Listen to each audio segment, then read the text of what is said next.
c'est-à-dire dérive de la couche embryonnaire mésoblaste. Il est contenu dans un réseau de vaisseaux en dehors duquel il coagule, c'est-à-dire il est sous forme liquide à l'intérieur des vaisseaux sanguins, à l'intérieur du système circulatoire. Le sang comprend des cellules, des plaquettes, ensemble on les appelle les éléments figurés, sous forme libre, c'est-à-dire il n'y a aucune interaction entre les cellules dans le sang, il n'y a pas de jonction intercellulaire. Et en suspension, les cellules et les plaquettes se trouvent en suspension dans une matrice extracellulaire liquide qui est le plasma. Donc ici, le tissu est composé d'une matrice extracellulaire qui s'appelle le plasma, qui est liquide, et les cellules sont les globules rouges et les globules blancs avec les plaquettes. Cellules et plaquettes ensemble forment les éléments figurés. Le sang assure plusieurs fonctions dans notre organisme. Ici, on cite quelques fonctions. Il assure la constance du milieu intérieur, balance acide-base, balance hydrique, c'est-à-dire la balance de l'eau, équilibre de l'eau, régulation de la température, maintient la température dans notre corps, et transmet à tous les tissus l'oxygène et les éléments nutritifs dont ils ont besoin. C'est normal vu que le sang se trouve partout dans notre organisme et il contient l'oxygène et les nutriments. Encore dans le sens inverse, il évacue le CO2, c'est-à-dire il amène le CO2 à partir des tissus vers les poumons. Encore, il récupère les déchets à partir des tissus et les envoie vers, les reins par exemple ou bien vers la rate. Il véhicule les hormones. Nous avons vu dans le premier chapitre que les hormones sont libérées directement dans le sang et sont véhiculées dans tout l'organisme. Donc, il assure plusieurs fonctions. Le sang, encore, autre fonction importante, il permet aux moyens de défense, c'est-à-dire par exemple système immunitaire, cellules immunes de l'organisme, de gagner très rapidement le lieu où ils sont nécessaires. C'est-à-dire dans le sang circule, on va voir dans ce chapitre que dans le sang circulent plusieurs types de cellules immunes. Ces cellules immunes circulent dans tout l'organisme et en cas de besoin quittent directement le sang par diapédèse pour arriver pour gagner les tissus endommagés ou bien les tissus infectés, surtout les tissus conjonctifs. Il assure la coagulation du sang lors d'une hémorragie, c'est-à-dire lors d'une blessure. Les plaquettes sanguines avec la protéine fibrinogène assurent la coagulation et bloquent ou bien arrêtent le saignement. Chez l'homme, il représente 8% du poids du corps. Dans notre corps, chez un adulte, nous avons entre 5 et 6 litres de sang. On voit ici un dessin qui montre le sang. La couleur jaune ici, le fluide, c'est le plasma sanguin. Les globules rouges. Et ici, on voit les globules blancs, plusieurs types de globules blancs. Et ici, les plaquettes. Comme vous voyez, les plaquettes sont les plus petits éléments du sang. Les plaquettes ne sont pas des cellules. Pour cela, au début, nous avons dit les éléments figurés, c'est-à-dire les éléments présents dans le sang, qui sont plaquettes et cellules. On commence tout d'abord avec la matrice extracellulaire ou bien le plasma sanguin. Le plasma sanguin constitue 55% du volume sanguin, composé surtout essentiellement de l'eau, plus de 90%. Encore, il y a des protéines, environ 7% des protéines plasmatiques. Et chacune de ces protéines assure une fonction spécifique. Les protéines plasmatiques confèrent au sang plusieurs caractéristiques ou donnent au sang plusieurs caractéristiques. Par exemple, la viscosité. 2. Maintient l'équilibre osmotique. 3. Maintient le pH ou bien maintient un pH légèrement alcalin, 7,5 à 4,5. Le pH doit rester dans ces valeurs ou bien entre ces deux valeurs. Et encore dans le sang, on trouve autres solutés. Par exemple, on trouve les lipides, plusieurs types de lipides on trouve encore les glucides, maintenant, des deuxième minéraux. partie du tissu sanguin. Après le plasma, après la matrice extracellulaire, il nous reste les éléments figurés. Éléments figurés, ce sont les cellules et les plaquettes. Les éléments figurés représentent 45% du volume sanguin total. Ils sont soit de véritables cellules, comme les leucocytes, c'est-à-dire les globules blancs, véritables cellules, c'est-à-dire cellules avec noyau et avec tous les organites. C'est une véritable cellule. Soit des cellules dépourvues de noyau et d'organites, exemple les globules rouges. Les globules rouges, ce sont des cellules, mais ces cellules à l'état mature sont dépourvues de noyaux et organites cellulaires. Troisième type des éléments figurés, ce sont les plaquettes. Les plaquettes, ce sont des fragments cellulaires qui contiennent certaines structures cytoplasmiques, qui contiennent certains éléments cytoplasmiques. On verra ça plus. À l'état normal, les globules rouges et les plaquettes ne quittent pas le compartiment sanguin, c'est-à-dire toujours les globules rouges et les plaquettes restent à l'intérieur des vaisseaux sanguins et du cœur. Par contre, les globules blancs, les leucocytes, sont les seuls capables de franchir la paroi cellulaire, capables de traverser la l'endothélium par diapédèse pour arriver au niveau des tissus et surtout tissus conjonctifs où ils exercent leur fonction. Leur fonction, c'est-à-dire activité antimicrobienne.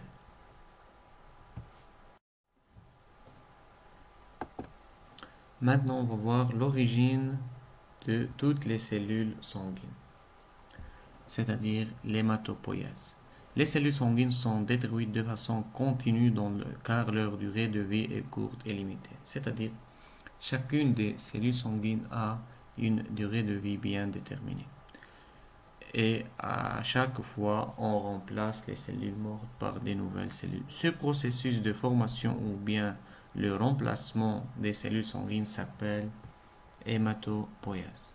L'hématopoïèse s'effectue chez l'adulte dans la moelle osseuse rouge hématopoïétique à partir des cellules souches qui s'appellent les cellules souches multipotentes.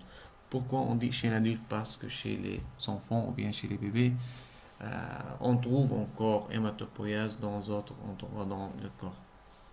Mais chez l'adulte, on parle seulement de la formation des cellules sanguines dans la moelle osseuse rouge qui est cachée à l'intérieur. La cellule souche multipotente s'appelle encore hémocytoblaste. C'est une cellule indifférenciée, c'est-à-dire cellule souche. Elle est mitotiquement active, c'est-à-dire elle se multiplie activement. Toujours, elle se multiplie pour donner des nouvelles cellules multipotentes. Leur taille, ce sont des cellules de petite taille avec un cytoplasme basophile réduit. Cytoplasme réduit car le noyau occupe la majorité du cytoplasme. Elles peuvent soit s'auto-renouveler, c'est-à-dire se multiplier pour donner nouvelles cellules multipotentes, ou bien se différencier.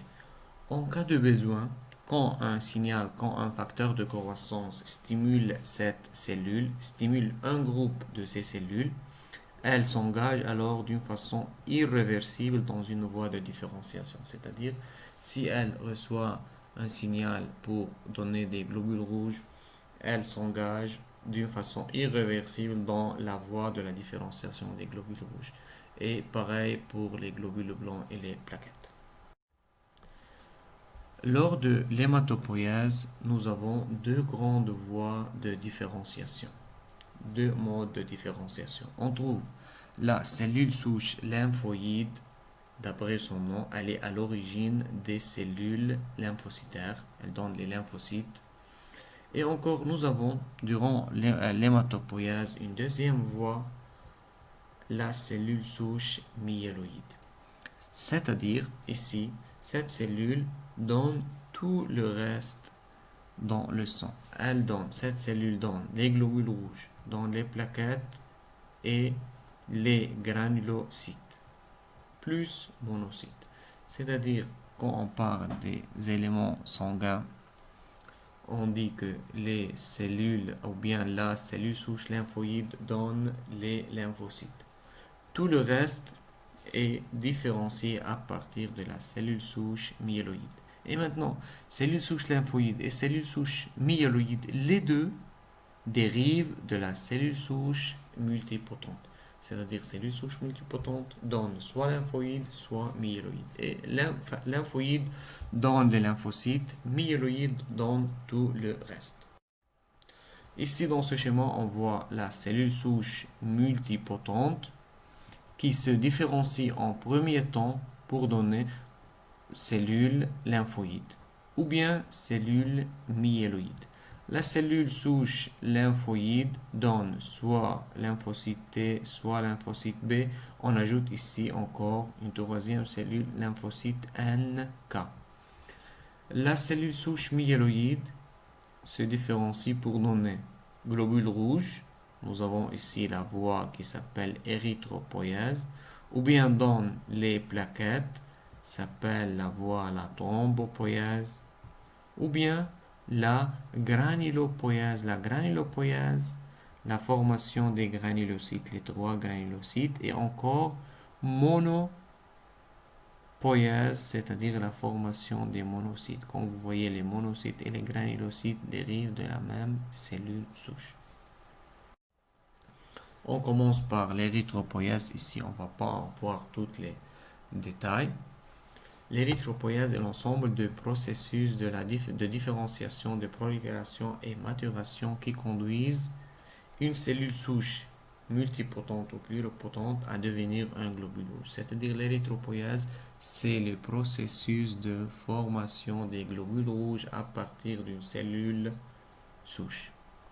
Elle se fait par l'action principale d'un facteur de croissance, l'érythropoïétine. L'érythropoïétine, c'est une hormone sécrétée au niveau des reins. Cette hormone circule dans le sang vers la moelle osseuse rouge et dans la moelle osseuse rouge stimule les cellules souches multipotentes, stimule une partie, pas toutes les cellules souches multipotentes, stimule un groupe des cellules souches multipotentes qui se différencient durant 5 à 7 jours pour se transformer en globules rouges. Durant cette différenciation, durant ce processus, la taille de cellules diminue, c'est-à-dire la cellule multipotente a une taille de 20 micromètres, le globule rouge a une taille de 7,5 micromètres. Ici, on voit comment se fait la différenciation. Les étapes ne sont pas demandées.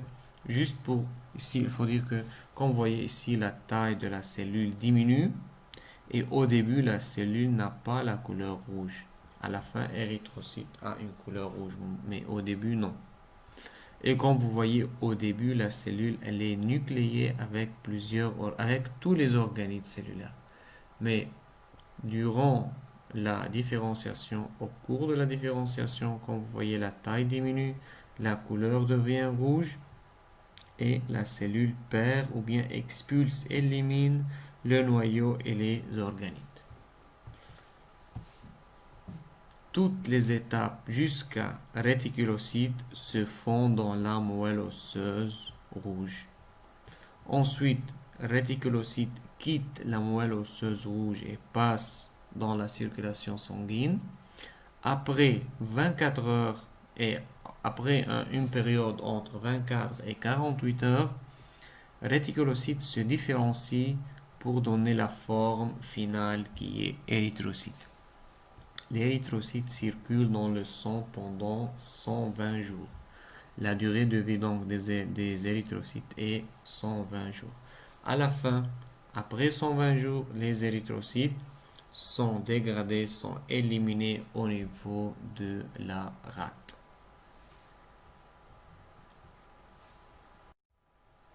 Ici, les étapes ne sont pas demandées, mais juste il faut savoir que le noyau et les organites sont expulsés avant l'étape réticulocyte. Réticulocyte, elle est anucléée et sans organe. Dans l'étape réticulocyte, il reste quelques organes ou bien des débris des organes dans le cytoplasme. Réticulocyte, elle est sous forme, elle est inactive, elle est forte encore parce que ce n'est pas la phase finale. Après 24 jusqu'à 48 heures, réticulocyte se différencie en érythrocyte.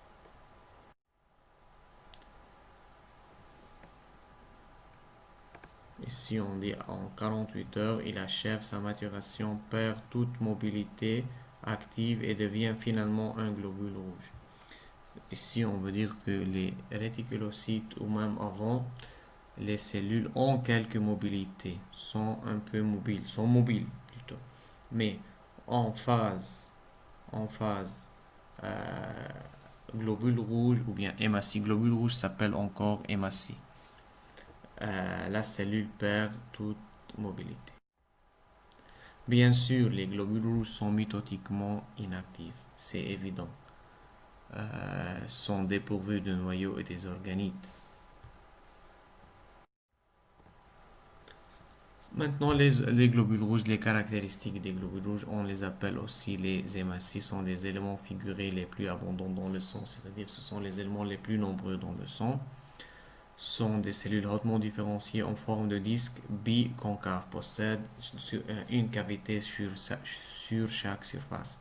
Aplaties au centre, particulièrement déformables, possèdent une plasticité importante et d'un diamètre de 6 à 8 micromètres. On dit en général diamètre 7,5 micromètres. Elles sont anucléées et ne possèdent pas d'organites cytoplasmiques et par conséquent ne se reproduisent pas et n'effectuent aucune activité métabolique importante. Ici, il faut faire attention. Quand on dit n'effectue aucune activité métabolique importante, on peut dire encore cette cellule effectue des faibles activités métaboliques, c'est-à-dire pour la production d'une faible quantité d'énergie, si les cellules peuvent synthétiser une faible quantité d'énergie. Mais la production d'énergie ici ne se fait pas par la mitochondrie car cette cellule est dépourvue de mitochondrie. Dans le cytoplasme des globules rouges, nous avons surtout de l'hémoglobine. L'hémoglobine, c'est une protéine très importante pour les globules rouges. Tout d'abord, cette protéine, c'est elle qui donne la couleur rouge pour la cellule. Encore, cette protéine, elle a une fonction très importante qui est le transport de l'oxygène. On dit que les globules rouges ont un cytoplasme à aspect acidophile car l'accumulation de l'hémoglobine rend le cytoplasme acidophile. Ici encore on dit il contient également un cytosquelette. C'est le cytosquelette qui donne la forme biconcave pour la cellule. De l'ADP, des enzymes, des ions et du glucose. On ajoute ici glycolyse anaérobie. Glycolyse anaérobie, c'est juste pour dire que cette cellule donne, ou ces cellules produisent de l'énergie de l'ATP sans utilisation de la mitochondrie. Comment on synthétise l'ATP par glycolyse anaérobie sans utilisation de mitochondrie. L'hémoglobine représente 33% de la masse totale de la cellule. Elle donne la couleur rouge au sang. Le cytosquelette est étroitement lié à la membrane cytoplasmique. C'est juste pour dire que c'est le cytosquelette qui donne la forme de disque biconcave pour les globules rouges. Ici, on dit le cytosquelette maintient la forme caractéristique de la cellule et permet sa déformabilité. Sa déformabilité, c'est-à-dire quand la cellule arrive dans un capillaire de faible diamètre, la cellule peut changer temporairement sa forme pour passer à travers les capillaires de faible diamètre.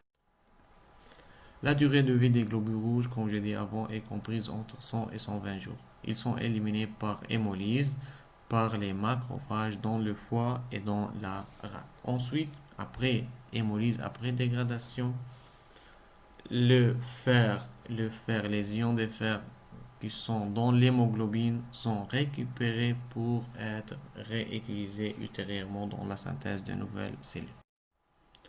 Maintenant, deuxième processus d'hématopoïèse, c'est la thrombopoïèse, c'est-à-dire la formation des plaquettes sanguines. Ce processus est régulé par un facteur stimulant qui s'appelle la thrombopoïétine. Encore, cette hormone est sécrétée au niveau des reins pour stimuler la moelle osseuse rouge pour synthétiser ou bien donner des nouvelles plaquettes.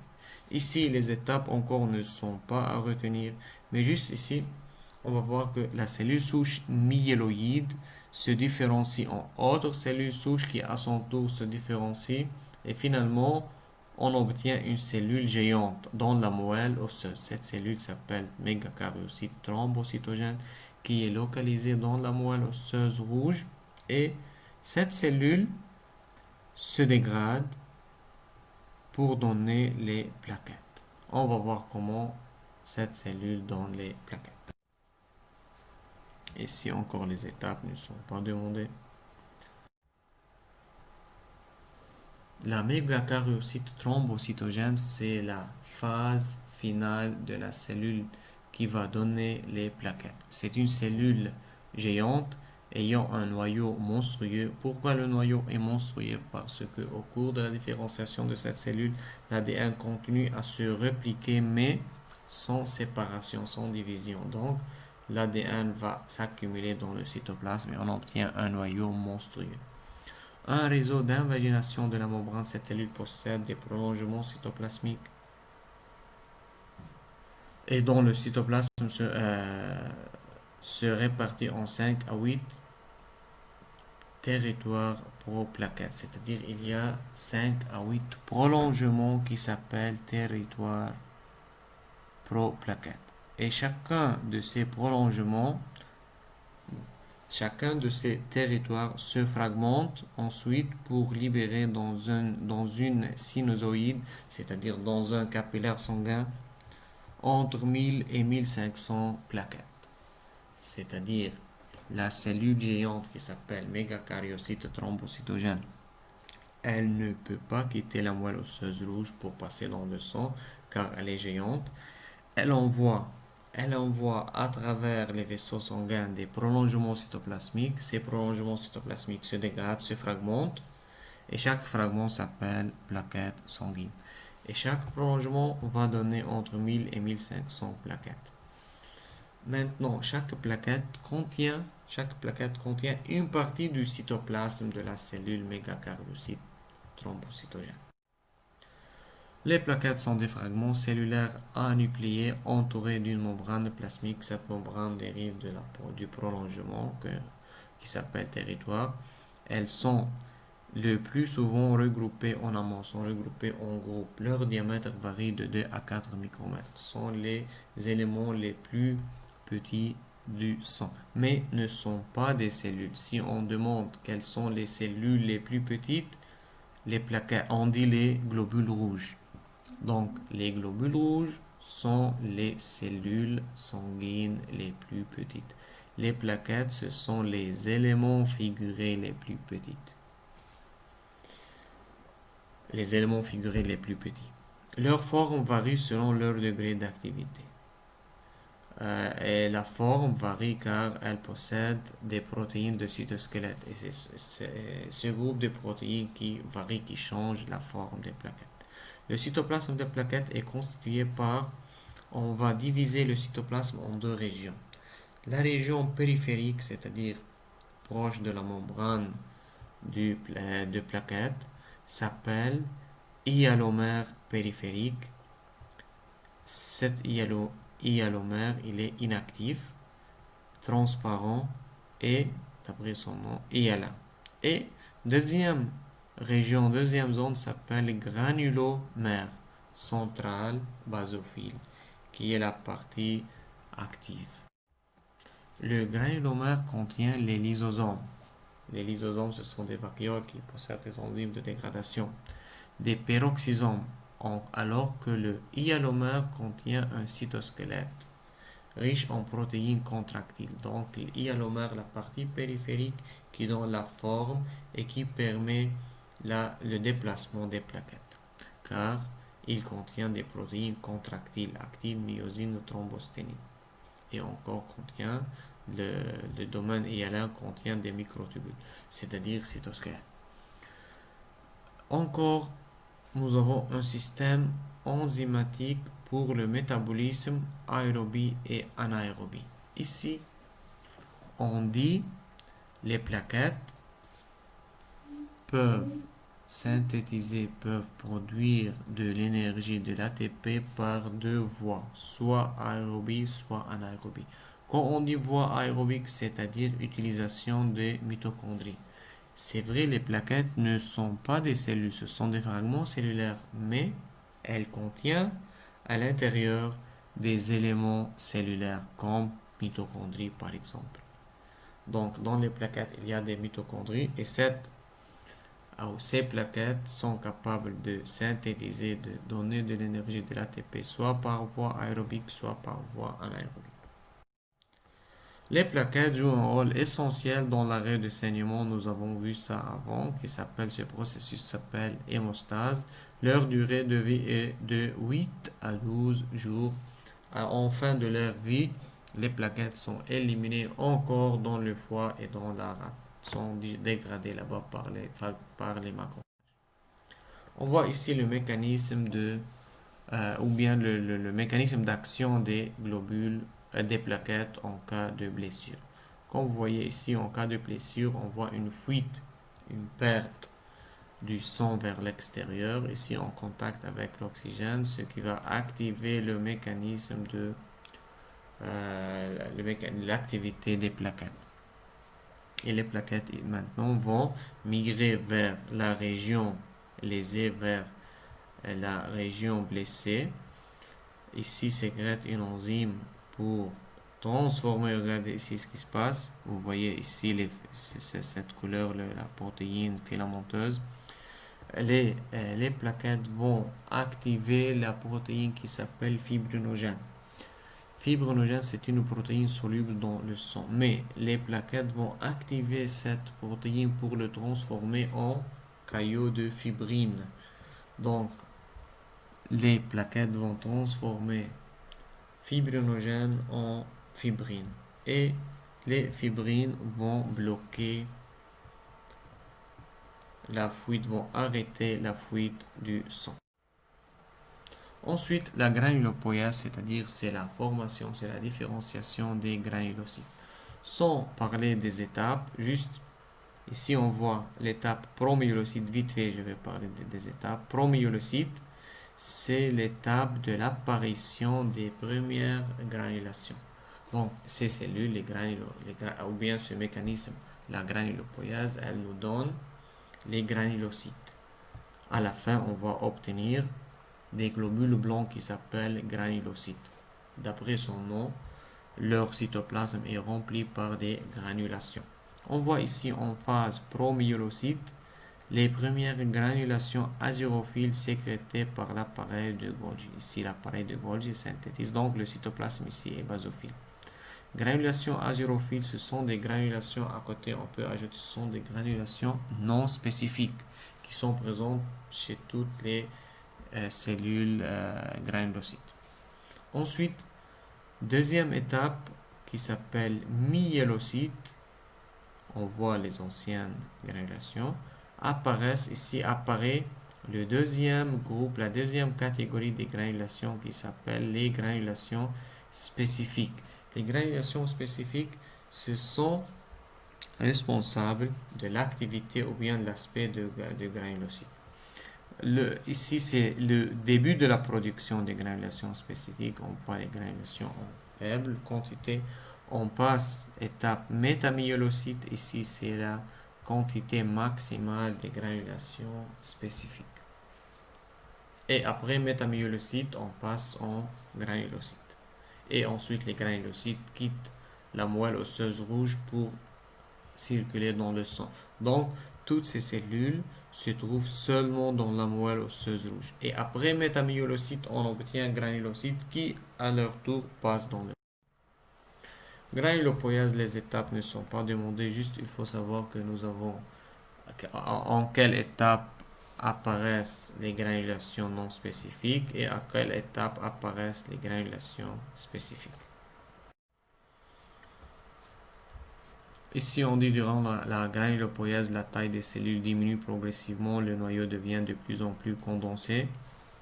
Facteur de croissance, ce n'est pas demandé. Monopoïèse, tout simplement, c'est la formation des monocytes à partir de la cellule souche myéloïde. C'est tout. Lymphopoïèse, c'est la formation des lymphocytes. On sait que la formation des lymphocytes à partir de la cellule souche lymphoïde. Et la lymphopoïèse donne soit les lymphocytes T, soit les lymphocytes B. Il faut ajouter troisième type, les lymphocytes NK. Maintenant, on va parler de toutes les cellules en détail. On commence avec les globules blancs ou bien les leucocytes. Ce sont des cellules qui possèdent un noyau et des organites, c'est-à-dire ce sont des véritables cellules, ne contiennent pas d'hémoglobine. Ici, on fait une comparaison avec les globules rouges. Leur membrane plasmique renferme des protéines qui servent de base pour identifier un tissu, des antigènes d'histocompatibilité. Encore, les globules blancs, tous les globules blancs participent aux réactions immunitaires et inflammatoires. Interviennent aussi dans les réactions immunes pathologiques, par exemple dans certaines maladies auto-immunes, sont véhiculés par le sang et ils peuvent le quitter par diapédèse.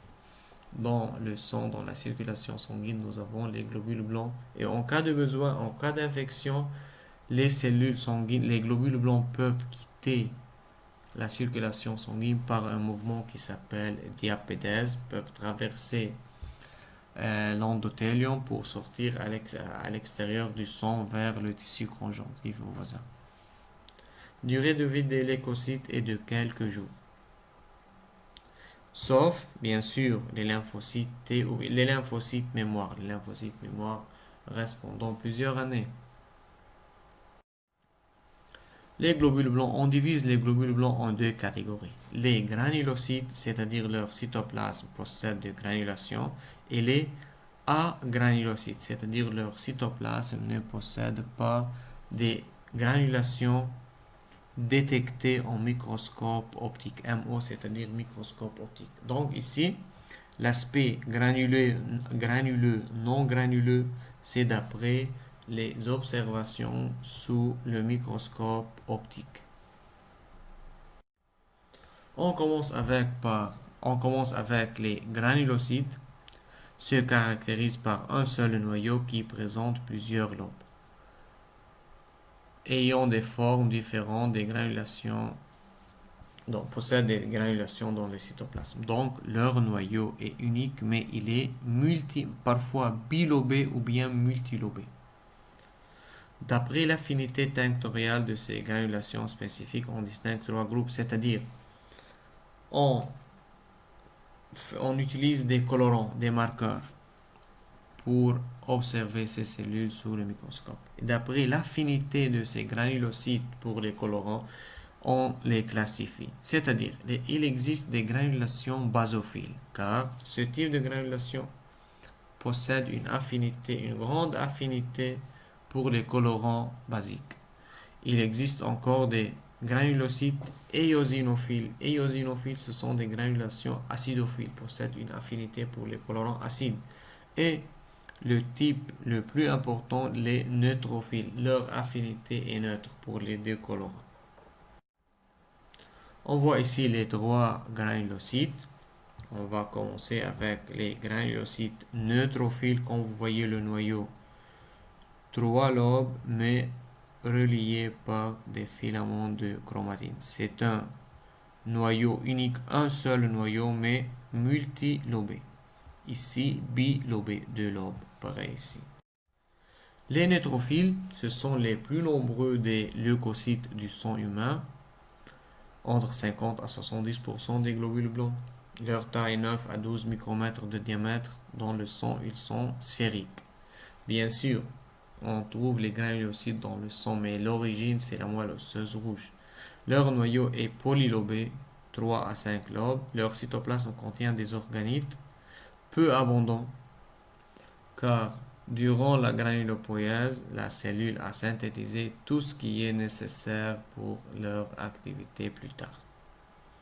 Nous avons deux sortes de granulation dans le cytoplasme de granulocytes neutrophiles. Les granulations non spécifiques, ce sont des granulations azurophiles.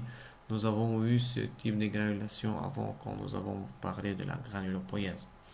Qui apparaissent, les granulations non spécifiques azurophiles apparaissent avant. Ensuite, les granulations spécifiques secondaires, c'est-à-dire les granulations qui apparaissent dans l'étape plus tard, qui ont une taille plus petite que les granulations azurophiles et à l'intérieur contiennent des protéines et des éléments différents.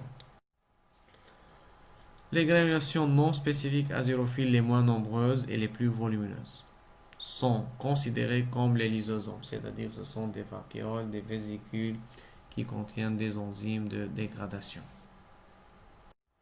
Les granulations spécifiques secondaires sont plus nombreuses mais taille plus petite, sont dépourvues d'enzymes lysosomiales et de peroxydase, ne possèdent pas à l'intérieur, il n'y a pas les enzymes qu'on trouve dans les lysosomes et peroxydase, mais elles contiennent principalement du lysozyme.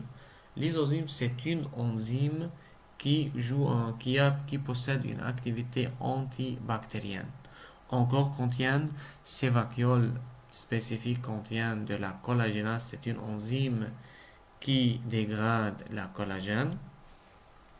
Les granulocytes neutrophiles sont impliqués principalement dans le processus, dans la défense non spécifique, c'est-à-dire sans intervention des antigènes, principalement. Et notamment la lutte antibactérienne par la phagocytose, c'est-à-dire en cas d'infection bactérienne, les neutrophiles agissent de manière non spécifique pour phagocyter et éliminer les bactéries. Dans le sang, leur durée de vie est de 24 heures seulement, ensuite passent dans le tissu conjonctif et là-bas vont essayer d'éliminer les bactéries. Deuxième catégorie, les granulocytes éosinophiles. Ils sont légèrement plus grands que les neutrophiles, taille 10 à 14, il n'y a pas une grande différence. Leur noyau fait de 2 lobes, cytoplasme contient les organites habituels. On trouve encore un petit nombre de granulations azurophiles, qui sont les granulations non spécifiques, mais surtout on trouve de nombreuses et volumineuses granulations spécifiques éosinophiles ou bien acidophiles, arrondies et de nature lysosomiale. Nature lysosomiale, c'est-à-dire contiennent les enzymes de dégradation qu'on trouve normalement dans les lysosomes. Les granulocytes éosinophiles interviennent principalement dans la défense contre les parasites, par exemple contre les protozoaires. Encore ont une activité ou une propriété de bactéricidie. Quand on dit bactéricidie, c'est-à-dire elles tuent les bactéries. Et encore une activité de phagocytose, mais à des degrés moins que les neutrophiles. Participe également aux réactions d'hypersensibilité immédiate et retardée. Hypersensibilité en libérant à l'extérieur de l'histamine. L'histamine, c'est un agent qui est responsable des réactions allergiques. Les granulocytes acidophiles ont une demi-vie de 4 à 5 heures dans la circulation sanguine.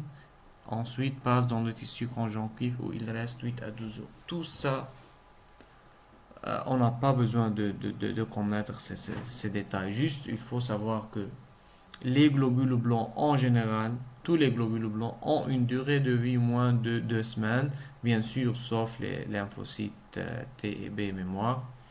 Par contre, les globules rouges ont une durée de vie de 120 jours. Les détails des granulocytes, chaque granulocyte, c'est sa durée de vie et plus tard les lymphocytes, ça ce n'est pas demandé. Finalement, les granulocytes basophiles, les moins abondants des granulocytes, sont très difficiles à trouver, sont des moins de 1% de leur pourcentage parmi les granulocytes ou bien parmi les globules blancs. Pardon. Le diamètre est compris entre 8 et 10 micromètres. Ce sont les granulocytes les plus petits. Noyau peu ou pas lobé, irrégulier et peut prendre un aspect en trèfle. Il peut prendre un aspect en trèfle, c'est-à-dire la forme des lobules qu'on trouve dans le noyau. Aspect en trèfle. Cytoplasme contient les organites habituels de cellules. Surtout dans le cytoplasme, on trouve des granulations basophiles, c'est-à-dire qui sont colorées par des colorants basiques, moins nombreuses que celles des neutrophiles et des éosinophiles, c'est-à-dire qui contient moins de granulations que les autres granulocytes. Ces granulations ne sont pas considérées comme des lysosomes, c'est-à-dire il n'y a pas des enzymes de dégradation, donc son rôle n'est pas la phagocytose, n'est pas la dégradation des cellules étrangères. Elles contiennent de l'héparine et l'histamine. Donc les granulocytes basophiles, quand on voit héparine et histamine, surtout histamine, c'est un agent allergique. C'est-à-dire ces cellules fonctionnent dans les réactions allergiques. La membrane plasmique des basophiles possède des récepteurs pour les IgE, pour les anticorps IgE, d'où leur rôle dans les réactions allergiques. La durée de vie est encore de l'ordre de 3 à 4 jours. Comme j'ai dit avant, on dit les globules blancs. Tous les globules blancs ont une durée de vie de moins de 2 semaines. Maintenant, les agranulocytes, c'est-à-dire les globules blancs qui ne possèdent pas de granulation détectée au microscope optique. Ici, je précise sous le microscope optique parce que si je mets les lymphocytes sous le microscope électronique, bien sûr, on va voir des granulations. Mais sous le microscope optique, on ne voit pas des granulations chez les lymphocytes et les monocytes.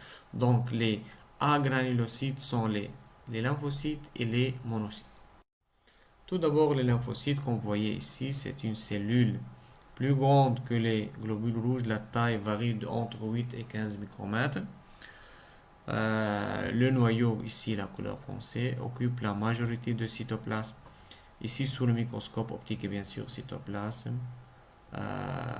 hyalin homogène sans granulation. Mais ici, microscope électronique, sous le microscope électronique, on voit les granulations qui sont de petite taille. Les lymphocytes se trouvent dans les organes lymphoïdes, le tissu conjonctif lâche, les épithéliums de revêtement. Dans le premier chapitre, si vous vous souvenez, nous avons dit qu'on trouve quelques lymphocytes entre les cellules épithéliales.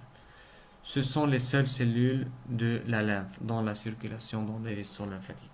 Leur aspect morphologique, leurs caractéristiques morphologiques, leur forme régulière, forme arrondie, taille le plus souvent petite, environ 8 à 10 micromètres, mais on trouve quelques lymphocytes de taille qui atteignent le 15 micromètres. Leurs noyaux sphériques foncés sont nucléoles visibles au microscope optique, occupant la presque totalité du cytoplasme, comme nous avons vu dans la figure précédente. Leur cytoplasme occupe le cytoplasme légèrement basophile, c'est-à-dire le reste de leur cytoplasme, parce que le noyau occupe la majorité. Le reste légèrement basique et il est réduit à une mince couronne autour du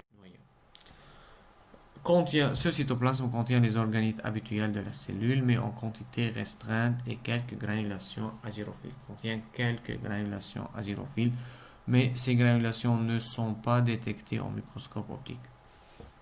On trouve 3 types, les lymphocytes T, lymphocytes NK et les lymphocytes B. On commence avec les lymphocytes T. Les plus abondants des lymphocytes sont impliqués dans l'immunité à médiation cellulaire. C'est ça la différence entre T et B. Leur maturation s'effectue dans le thymus. Pour cela, on les appelle lymphocytes T. Thymus, c'est un organe qui se trouve dans la cage thoracique entre les poumons. Les lymphocytes T sont caractérisés par la présence dans leur membrane plasmique d'une protéine servant de récepteur pour les antigènes. C'est les antigènes des microbes. On distingue les lymphocytes CD4 et les lymphocytes CD8. Les lymphocytes CD4, ce sont les cellules auxiliaires ou bien les T4. Tout simplement, on les appelle T4. Lymphocytes CD4, vous savez, le rôle de ces cellules stimule la différenciation des lymphocytes B. Les lymphocytes CD8, ce sont des cellules cytotoxiques, qui sont des cellules tueuses encore. possède une activité encore contre les agents étrangers, surtout contre les cellules infectées par les virus. Par exemple, les lymphocytes cytotoxiques peuvent agir directement contre les cellules infectées par les virus. Les lymphocytes NK, ce sont des cellules, des globules blancs non T, non B, identifiés par des marqueurs possèdent d'une protéine spécifique à la surface, mais ça ne nous intéresse pas ici. Les lymphocytes NK ont souvent l'aspect de lymphocytes granuleux contenant des granulations azurophiles, mais bien sûr, sous le microscope optique, on n'observe pas les granulations. Les lymphocytes NK, en anglais NK, c'est-à-dire natural killer, ce sont des tueuses naturelles, c'est-à-dire ces cellules sont synthétisées dès le début sous forme active et circulent dans le sang sous forme active, pas comme les autres lymphocytes T. Maintenant, les lymphocytes B. Leur maturation se fait dans la moelle osseuse rouge. Donc, les lymphocytes B quittent la moelle osseuse rouge sous forme de lymphocytes B. Pas comme les lymphocytes T qui quittent la moelle osseuse rouge sous forme de pré-lymphocytes T. Responsables de l'immunité à médiation humorale, c'est-à-dire sont responsables de la production des anticorps. Dans les organes lymphoïdes, ils se différencient en plasmocytes. Mais tout d'abord, les lymphocytes doivent se différencier en plasmocytes et à leur tour, les plasmocytes synthétisent les anticorps qui sont des protéines. Les monocytes. Monocytes, ce sont des cellules qui circulent dans le sang. Regardez ici sous le microscope optique leur cytoplasme homogène, sous le microscope électronique cytoplasme granuleux. Les monocytes circulent dans le sang et en cas de besoin quittent la circulation sanguine et passent dans les tissus conjonctifs et là-bas se différencient en macrophages. On va voir les caractéristiques. Ce sont les principaux phagocytes professionnels. Ce n'est pas les monocytes qui sont phagocytaires. Les monocytes vont se différencier dans le tissu conjonctif en macrophages. Dans le sang, ils représentent les plus grands des leucocytes normaux. Leur forme est arrondie, leur noyau est volumineux, central ou périphérique. Il est souvent réniforme, c'est-à-dire en forme du rein. Le cytoplasme est caractérisé par la présence de quelques granulations azurophiles parce que dans l'étape prochaine, quand les monocytes vont se différencier en macrophages, on va voir plus des granulations dans le cytoplasme. Au microscope optique, les organismes cytoplasmiques apparaissent peu développés. La durée de vie des monocytes dans le sang est très courte, environ 24 heures. Ensuite, passe dans les tissus conjonctifs lâches par exemple, où ils se différencient en macrophages. Nous avons vu jusqu'à maintenant toutes les cellules qui circulent dans le sang. Il faut noter que seuls les lymphocytes peuvent se multiplier. Toutes les autres cellules ne se multiplient pas. Même les plasmocytes ne se multiplient pas. Seulement quand on parle des lymphocytes T et lymphocytes B, on parle de mitose.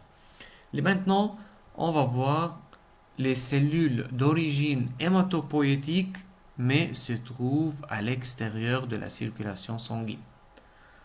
D'origine hématopoïétique, c'est-à-dire ces trois cellules sont synthétisées, sont formées dans la moelle osseuse sous forme immature. Ensuite, la maturation a été effectuée dans les tissus. On note les mastocytes, les plasmocytes et les macrophages. Donc, ou bien on les appelle, ces trois cellules, on les appelle les cellules non circulantes. C'est-à-dire ne se trouvent pas dans le sang. Dans le sang, on trouve les précurseurs. Par exemple, pour les macrophages, on trouve les monocytes dans le sang. Pour les plasmocytes, on trouve les lymphocytes B. Et pareil pour les mastocytes, on trouve les prémastocytes. On voit ici les trois cellules sous le microscope électronique. Mastocytes, macrophages. Bien sûr, macrophages sont les cellules les plus grandes parmi toutes les cellules sanguines circulantes et non circulantes. Les mastocytes ressemblent morphologiquement et leurs fonctions ressemblent aux granulocytes basophiles. Les mastocytes dérivent de la même cellule souche que les granulocytes basophiles. Les deux ont la même fonction, c'est-à-dire les mastocytes interviennent encore dans les réactions d'hypersensibilité, dans les réactions allergiques. Où se trouvent les mastocytes?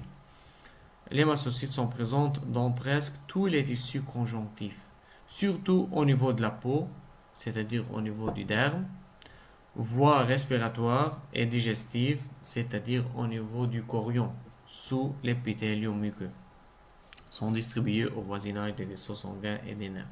Ce sont des cellules mobiles, arrondies ou ovales, on voit la taille ici entre 12 à 20 micromètres, à contours irréguliers, possèdent un noyau de petite taille, arrondi. Les mastocytes sont facilement reconnaissables d'après leur contenu cytoplasmique en granulation basophile, l'histamine et l'héparine. C'est les mêmes granulations que chez les granulocytes basophiles et le même contenu. Fonction ainsi que les caractéristiques de leur membrane plasmique et leur granulation sont semblables à celles basophiles. Possèdent un récepteur pour IgE. Sur ce récepteur se lie l'anticorps IgE et sur l'anticorps IgE vient se lier ce qu'on appelle allergènes, c'est-à-dire les molécules qui vont stimuler la libération de l'histamine. Leur rôle, hypersensibilité immédiate, c'est-à-dire libération de l'histamine, et l'histamine va provoquer une vasodilatation. Vasodilatation, c'est-à-dire la taille, le diamètre du vaisseau sanguin va augmenter, ce qui va faciliter la fuite du sang ou bien la libération du sang à l'extérieur de la circulation sanguine. Pour cela, lors d'une réaction allergique, on observe un œdème au niveau de la peau, par exemple, c'est-à-dire un gonflement ou renflement avec rougeur. Pour l'héparine, la fonction de l'héparine, c'est anticoagulation. Anticoagulant, c'est un agent anticoagulant. Maintenant, deuxième cellule non circulante, plasmocyte. Plasmocyte dérive de lymphocyte B. On voit ici la taille, elle a une taille de 15 micromètres, riche en REG, appareil de Golgi, riche en mitochondries. Et regardez dans son noyau, nous avons ici la chromatine en rayon de roue. La forme en rayon de roue, c'est la forme caractéristique seulement chez les plasmocytes. Cette cellule a un cytoplasme basophile car elle est spécialisée dans la synthèse des protéines, c'est-à-dire les anticorps. Se différencie à partir des lymphocytes B dans les organes lymphoïdes, pas dans le sang, et hématopoïétique même dans la moelle osseuse, par exemple, ou bien dans le foie ou bien dans la rate, et dans les tissus conjonctifs lâches. Leurs caractéristiques les rendent très faciles à reconnaître d'après la forme du noyau. Par exemple, un noyau arrondi possède un noyau arrondi en position excentrique, un peu loin du centre, avec une chromatine dispersée en grosse motte à sa périphérie, c'est-à-dire en rayon de roue. Cytoplasme basophile occupé par REG très développé, volumineux, appareil de Golgi, c'est-à-dire synthèse protéique. Plasmocytes fabriquent les anticorps qui sont des protéines, ne se divisent pas. Comme je dis avant, seuls les lymphocytes qui se multiplient dans les cellules sanguines. Leur durée de vie est de quelques jours, donc nous avons besoin toujours des nouvelles cellules. Finalement, macrophage, dernière cellule. C'est une cellule phagocytaire qui est mobile, dérive des monocytes. Bien sûr, on ne trouve pas des macrophages dans le sang. Dans le sang, on trouve des monocytes. Après leur passage dans les tissus, c'est-à-dire les monocytes quittent le sang vers les tissus conjonctifs, là-bas se différencient en macrophages. La taille va augmenter 2 fois ou 3 fois. Taille 20 à 40 micromètres, leur cytoplasme est faiblement acidophile, présente des vacuoles et des lysosomes. Les vacuoles et les lysosomes sont remplis par des enzymes et des substances toxiques pour la phagocytose et la dégradation des agents étrangers. Possède des expansions cytoplasmiques qui forment des véritables pseudopodes pour la mobilité. Un cytosquelette très développé. Bien sûr, quand on trouve une cellule qui possède des prolongements cytoplasmiques directement, il faut dire un cytoplasme très développé, surtout qu'elle est mobile. C'est-à-dire le cytosquelette, c'est lui qui assure l'extrême mobilité de cette cellule. Les macrophages sont impliqués dans tous les grands mécanismes de défense de l'organisme, peuvent agir par phagocytose spécifique ou non spécifique, avec anticorps, sans anticorps, sécrètent des substances toxiques encore pour tuer les microbes ou bien pour déclenchement d'une réaction immunitaire, c'est-à-dire sécrètent des facteurs de croissance pour stimuler autres cellules immunes pour venir aider dans la lutte contre des microbes. On distingue deux catégories de macrophages. Des macrophages recrutés dans un tissu à l'occasion d'une lésion ou d'une réaction immunologique locale et les macrophages présents d'une façon permanente dans certains tissus. C'est-à-dire, maintenant, dans notre organisme, nous avons des macrophages dans les tissus conjonctifs, mais en faible quantité car il n'y a pas d'infection. Mais en cas d'infection, le nombre de macrophages va augmenter car on va stimuler les monocytes pour quitter le sang et venir en grand nombre pour se différencier en macrophages. Et bien sûr, les macrophages ont une durée de vie déterminée. En fin de leur vie, les macrophages sont dégradés et éliminés par les macrophages voisins.